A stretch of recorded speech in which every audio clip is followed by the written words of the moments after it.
Beaucoup disent que vous, par exemple, vous n'avez pas peur parce que tout simplement, vous êtes un soutien du CNRD. Vous êtes leur porte d'entrée, en fait, dans la vie politique. En fait, c'est ce que les gens racontent. Mais les gens oublient que le Bloc libéral, depuis sa création, a annoncé la rupture dans ce pays. Parce que le BL a été créé sur le constat que la Guinée était installée dans les contre-valeurs. Et il fallait sortir ce pays de ces contre-valeurs. Détournement, corruption, tout ce qu'on connaît en fait. Oui, contre-valeur, mais même dans ça là, on a vu cette vidéo d'Alpha Condé disant que votre parti l'avait soutenu alors que vous étiez en train de dénoncer. Ça c'est apparu quand même clairement, il a dit votre nom. Alpha Condé n'a pas dit que mon parti l'avait soutenu. Alpha Condé a dit ce que nous avons entendu. Faya est avec nous. Que Faya est avec nous. Il nous a aidés. Que ça veut dire, je ne sais pas. Vous étiez à son investiture. Non, oui, j'étais à son investiture. Qu'est-ce que ça veut dire donc? Et je vous l'ai dit, pourquoi j'étais à son investiture. Vous comprenez? En fait, ce que je fais en politique n'est contre personne. J'ai dit la vérité à M. Alpha Condé pendant 11 ans. Et ça a été une aide inestimable. Parce qu'il y a beaucoup qui étaient autour de lui qui n'osaient pas lui dire cette vérité. J'étais de ceux qui ne voulaient pas qu'il ait un troisième mandat. Et rappelez-vous, quand on m'a mis dans la pick-up pour m'amener, n'est-ce pas, à la DPJ, j'ai été contrôlé judiciairement pendant 8 mois. C'était à cause de quoi? Ça peut être politique parce que je demandais... D'accord. Docteur, moi j'ai pour vous 2 questions rapidement. Oui, allez-y. Beaucoup estiment que vous avez des acquaintances avec les nouvelles autorités. Est-ce que cette mission que vous venez d'exécuter à l'intérieur pour le compte de votre que c'est une mission du CNRD? Non. C'est pas ce que je veux dire. Est-ce que vous l'avez fait parce que vous saviez que une telle note sortirait du MATD? Première question. Non, pas du tout. Deuxième question, depuis que le Bloc libéral existe, est-ce que il est arrivé des mois où vous avez bénéficié des subventions de l'État? En fait, en 2015, quand nous étions candidats, chaque candidat a bénéficié d'un montant de 300 millions. C'est la seule fois que le Bloc libéral a perçu l'argent de l'État. Okay. Ça, c'était pour tous les candidats, les 8 candidats qui étaient en liste. Pour ce qui est du Bloc libéral, est-ce que vous êtes installé partout en Guinée, pas seulement au niveau national, mais dans les préfectures et les sous-préfectures? Parce que le communiqué, il est clair. Oui, je peux vous dire que dans les 33 préfectures et dans les 6 communes de Grand Conakry, nous sommes installés. Et je peux vous dire aussi que dans 90%, parce qu'il y a actuellement 372 communes urbaines et rurales, nous sommes dans au moins 90% de ces communes urbaines et rurales. Je ne peux pas vous dire sur le plateau ici que nous sommes à chaque endroit, mais il n'y a pas aujourd'hui une sous-préfecture où nous n'avons pas une antenne qui travaille à l'implantation. Dans ce communiqué, on a vu beaucoup de soutien du CNRD déjà dire qu'il faut aller à 2 blocs, à 3 blocs. Est-ce que vous ne voyez pas une volonté de mettre fin à ces nombreux partis politiques justement pour aller à 2 blocs ou à 3? J'entends beaucoup de personnes dire cela, mais j'attends encore qu'on dise comment ça va se faire. Je crois qu'aujourd'hui... Est-ce que ce n'est pas le début? C'est le début. Nous avons eu à un moment donné une invitation par le MATD de fournir les agréments des partis politiques qui appartiennent à nos différentes coalitions. Et vous, quelle est votre position? En fait, vous voulez qu'on aille à 2, 3 blocs, bipartisme, multipartisme, qu'est-ce que vous voulez? En fait, bipartisme, ça n'existe nulle part. Ça n'existe même pas. Alors, quel modèle vous voulez? Et je ne crois pas que ça peut s'imposer. Il y aura 2 blocs qui vont émerger peut-être et 3 blocs qui vont émerger dans le temps. Mais je ne pense pas qu'on devait procéder par décret. Donc, vous pensez quand même qu'il faut aller vers 3 blocs? Il faut aller vers un certain nombre de blocs. Mais il faut le faire avec pédagogie. Est-ce que ce n'est pas cette pédagogie que Mori est en train mais bien d'engager? entendu, parce qu'aujourd'hui, si on dit on va visiter les sièges des partis politiques au niveau préfectoral, au niveau sous-préfectoral, etc., etc., on veut d'abord savoir si les partis qui se réclament partis politiques ont effectivement une assise nationale. Il y a des partis politiques qui sont en train de recycler les agréments aujourd'hui. Parce que à la naissance du RPG Arc-en-Ciel, il y avait au moins une 50aine de partis politiques qui ont été rayés, qui se sont dissous dans le RPG Arc-en-Ciel. Mais après que le RPG ait commencé à avoir des problèmes, chacun a repris son ancien agrément pour dire j'ai encore mon parti. Donc, etc., est-ce que vous n'estimez pas que le multipartisme intégré depuis 1990 est un problème véritable pour la Guinée aujourd'hui? Non, je crois que c'est la façon dont on a géré cela. C'est la façon dont on a géré cela. Parce que je vais vous dire que dans ma biographie, il est montré que depuis 90, je suis sur l'échiquier politique guinéen. À l'époque, il n'y avait pas beaucoup de partis politiques. Mais comment, en fait, le nombre de partis est parti d'une dizaine à aujourd'hui plus de 100, près de 200, et on va même vers 300 ou 400. C'est qu'autour de la table, les grands joueurs à l'époque, Alpha Condé d'un côté, Bamamadou paix à son âme, Siradio Diallo paix à son âme, Jean-Marie Doré, chacun voulait avoir autour de la table des soutiens. Et donc, puisque l'ordinateur nous permet aujourd'hui de faire beaucoup de choses, il suffit de prendre un texte statut, par exemple du RPG, vous dites trouver RPG remplacé par RPK, eh bien... on peut avoir un autre parti et puis on dit à un cousin, toi tu réponds désormais comme leader de RPK. Alors autour de la table, chacun a voulu avoir une certaine majorité. C'est ce qui a fait en fait l'explosion de partis politiques. Autre chose qui a fait que nous avons beaucoup de partis politiques, c'est la façon dont les partis politiques fonctionnent. On a l'impression que les partis s'identifient à des individus. Dans un parti politique, il n'y a pas... le BL, c'est Faya Milimona. Ouais, exactement. C'est la question. À part vous, il y a qui? Non, pas du tout. À part vous, il y a qui? Après.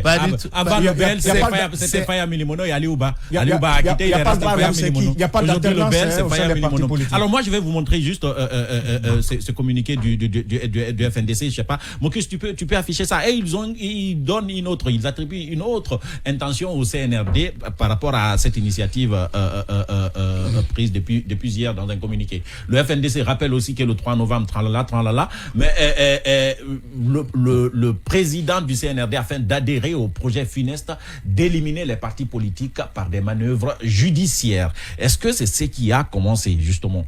Enfin, je ne veux pas prêter des intentions. Moi, témoigne. Je veux que... Le FNDC témoigne. Non, vous savez, dans notre pays, chacun dit beaucoup de choses sans donner de preuves. Vous ne croyez pas? C'est pourquoi je me méfie. C'est pourquoi je me méfie. Vous y croyez, oui ou non? Non, je n'y crois pas. Je n'y crois pas parce que les gens disent il y a des manœuvres pour éliminer des candidats, il y a des manœuvres pour éliminer des partis politiques. On ne peut pas éliminer un parti politique comme ça. Ils ont dit qu'on leur a demandé en fait d'adhérer à ce projet. C'est-à-dire? On les a demandé d'accepter d'aller, d'accepter d'adhérer au projet qui va mettre fin aux partis politiques, mais sur le plan judiciaire en fait. On passe par le droit, on passe par les contrôles comme on a annoncé maintenant là pour éliminer des partis. Est-ce que vous n'y croyez pas parce que vous n'avez pas de souci avec la justice aujourd'hui? Non, écoutez, chacun est plus ou moins concerné par les ennuis judiciaires. Je viens d'en sortir.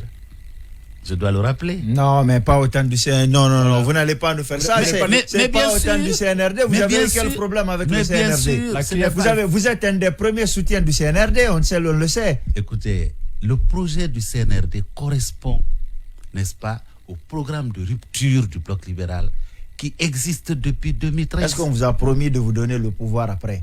Non. C'est quand même bizarre qu'un démocrate comme vous soutienne des putschistes. Qui va me promettre cela? Mais le CNRD. Est-ce que voilà ce qui a fait que en 2008, 2009 et 2010, on est allé d'une situation qui aurait pu nous permettre de changer les choses à un échec. Pourquoi? Parce qu'à l'époque, les leaders qui allaient rencontrer Dadis, chacun allait faire sa promotion et demander que les autres soient éliminés. Vous comprenez? C'est ce que vous faites actuellement? Mais bien, non, pas du tout. Je suis un démocrate et qui soutient des putschistes. Je me battrai. Qui soutient des putschistes. Écoutez, l'arrivée des militaires était nécessaire, n'est-ce pas, le 5 septembre. Nous savons dans quelles conditions nous étions. Alors on va... Face à un régime légal? Pardon? Face à un régime légal, vous dites que l'arrivée des militaires était nécessaire?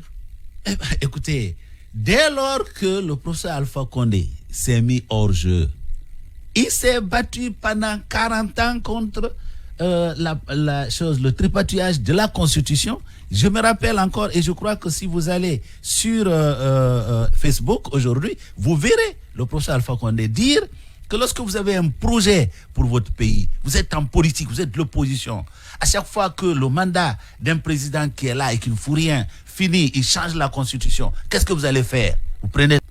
Il l'a dit, n'est-ce pas? Alors, dès lors qu'il s'est mis hors jeu, on devait s'attendre. On va aller sur la dissolution du FNDC. Est-ce que vous ne pensez pas que ça va être un problème pour la stabilité du pays pendant cette transition? Non, pas nécessairement. Ça peut se gérer. Parce que quand on met le problème sous l'angle de la légalité, de la légitimité, je crois que le FNDC était légitime. Et je peux même dire, sans obtenir un agrément, c'est comme si le FNDC légalement existait. Parce que même l'administration adressait des correspondances au FNDC. Donc, tacitement, le FNDC existait. Dans le régime des choses, comment on appelle ça, des associations, il est bien prévu que lorsque une association est jugée, n'est-ce pas, une menace à l'ordre public, eh bien, il peut être dissous. Et vous pensez que le FNDC est une menace aujourd'hui? L'évaluation qui a été faite, peut-être par le ministère. Ça. Vous, monsieur Bekfaya. Non, écoutez, j'étais du FNDC. Je suis un membre fondateur du FNDC. Vous avez quitté pourquoi? Nous avons quitté parce que... On va les laisser répondre avant d'aller ailleurs. Ça, allez-y là-dessus. Nous avons été membres fondateurs du FNDC. Nous nous sommes formés FNDC pour éviter à notre pays de tomber. Ce fut, n'est-ce pas, le message principal que nous avions lorsqu'on est allé au palais. La question, Dr Faya, est-ce que le FNDC est un mouvement violent aujourd'hui?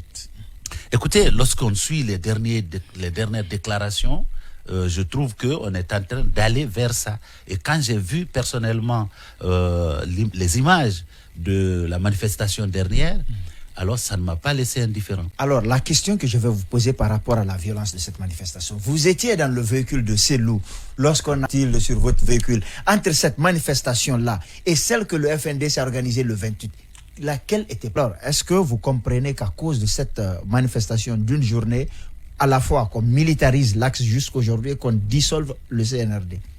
Écoutez, je crois que dans notre pays, il est important aujourd'hui que nous nous arrêtions un peu pour réfléchir à comment exercer nos droits et libertés. Par exemple, la liberté de manifester. Personne ne conteste à un Guinéen, n'est-ce pas, sa liberté de manifester. Cependant, la manifestation, nous devons aussi le reconnaître, a coûté très cher à notre pays. Rappelons-nous des années 2000. Question simple. Est-ce que vous comprenez la militarisation de l'axe aujourd'hui? Pardon? La militarisation de l'axe. Est-ce que vous comprenez? Est-ce que vous la soutenez? Enfin, je ne sais pas s'il y a militarisation de l'axe. La réquisition de l'armée pour sécuriser l'axe. Est-ce que vous la comprenez?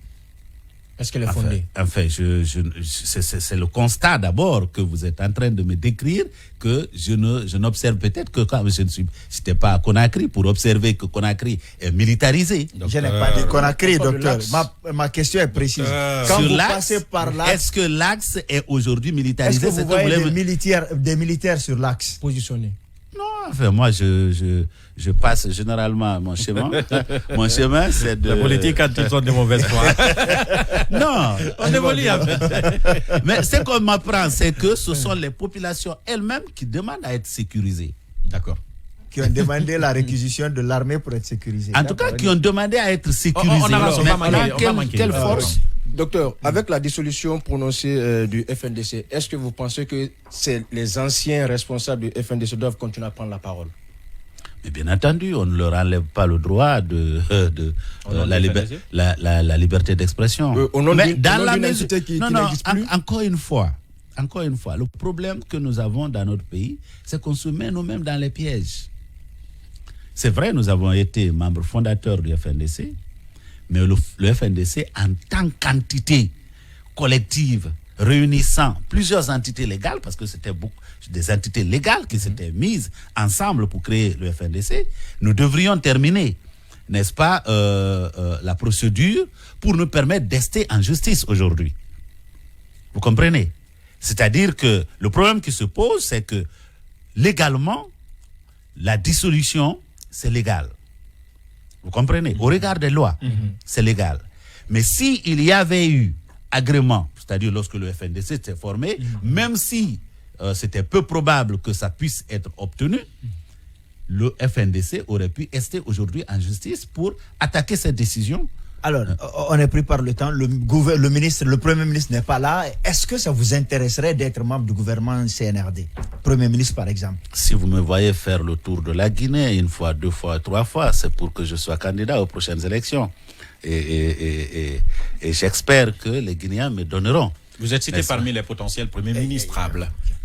Bon, je ne sais pas, parce que j'entends ça, et puis je vois ça, et c'est vous d'ailleurs qui êtes... Ça vous intéresse ou pas? À l'origine, écoutez, je ne réponds pas à une question qui ne m'est pas posée. Alors, ça vous intéresse ou pas? Non, on vous pose la question. Non, attends. Ça, c'est complètement hypothétique. Je ne peux pas rentrer Docteur, dans vous des répondez hypothèses. à des questions aussi hypothétiques que celle-ci. Ça vous intéresse d'être Premier ministre ou pas? Écoute, je suis en politique pour demander le Docteur, suffrage. ça ne fonctionne pas. Oui, vous savez que ça ne passe pas. Avez-vous été contacté? Si tu permets, Docteur Faya. Je n'ai jamais été contacté pour avoir une proposition d'être Premier ministre. Donc, tout ce que vous êtes en train de on vous dire... demandait d'être Premier ministre, je pose des questions. Je pose des questions. J'enlève le si. On vous demanderait aujourd'hui de devenir Premier ministre sous vos conditions. Est-ce que vous allez accepter, sachant que Mamadi Doumbouya a accepté vos conditions? Alors, écoutez, pour sortir le pays de ce bourbier. Malheureusement, vous n'êtes pas Mamadi Doumbouya. Peu de temps après la dissolution par voie d'arrêté du FNDC, le ministre en charge de l'administration du territoire déclare qu'il n'a pas l'intention de faire taire ou disparaître toutes les voix discordantes, mais qu'il a le droit de prononcer la dissolution de toute organisation dont les activités menacent la paix et la sécurité publique. Sur le plan des principes, il n'y a rien plus vrai. La préservation de l'ordre public fait partie intégrante de missions régaliennes de tout État. C'est sans doute l'une des toutes premières missions de l'administration, mais en droit, les termes ou expressions ne valent que par leur signification. Dans le sens du ministre de l'administration du territoire et de la décentralisation, que faut-il entendre par organisation dont les activités menacent la paix et la sécurité publique? En faisant quelques petites recherches, on relève qu'en France, par exemple, des associations ou groupements de faits ont été dissous sur le fondement du Code de la sécurité intérieure, mais on s'aperçoit que la dissolution d'une association ou d'un groupement de fait est une mesure si grave que, d'une part, elle est prise par décret en Conseil des ministres du président de la République,